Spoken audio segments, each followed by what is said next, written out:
Başta İstanbulda bo'lgan Uyg'ur O'limalar birligining raisi muavin professor doktor Ataullah Shahyar va liderlar birligi Germaniya Dojbrugdagi Sharq Turkiston informatsion markazini ziyorat qildi.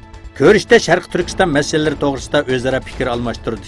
Bu vaqtda informatsion markazining raisi Abdujalil Qarqash apandi O'limalar birligining ziyoratidan nihoyat mamnun bo'lganligini bildirdi. Shundaqla O'limalar payg'ambarlarning varislari. Ular biz Uyg'urlar uchun nihoyat muhim rol o'ynaydi.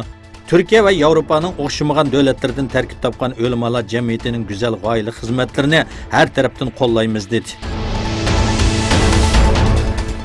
Xitoy Birlashgan Davlatlar Tashkiloti insoniy huquq jamiyatining yuqori darajalik amaldorining Uyg'ur masalasi haqida qilgan bayonotiga qarshi javob berdi. Birlashgan Davlatlar Tashkiloti yuqori darajalik amaldori Michel Bachelet Xinjiang Uyg'ur avtonom rayonini ko'zdan kechirmoqchi bo'lganlik bayonotiga Xitoy Tashqi ishlar ministri Geng Shuang biz Birlashgan Davlatlar Tashkilotining Jungoning asosiy huquqiga hurmat qilishini, shundaqla odillik bilan xizmat etib berishini talab qilamiz deb javob berdi.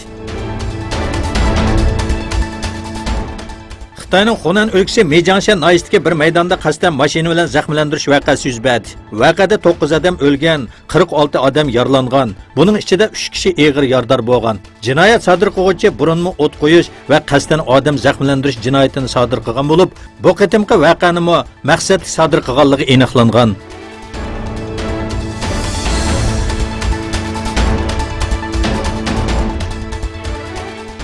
Türkiye ve Qozog'iston ikki davlat orasidagi tijorat sommasini 10 milliard dollarga yetkazishni planlamoqda. Türkiye karxanchilari Qozog'istonda asosli yemak-ichmak, ximiylik dori sanoati, inshoot va ishlab chiqarish sohalarida ishlamoqda.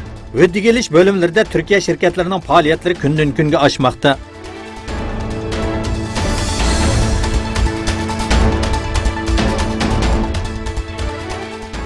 Venezuela xalqi harbiy ishlarga aralashgan va siyosiy o'zgarish qilmoqchi bo'lgan askarlar bilan maxfiy ko'rish ib bo'lganligini ixro qilgan Amerika hukumatiga qarshi namoyish ib bo'ldi.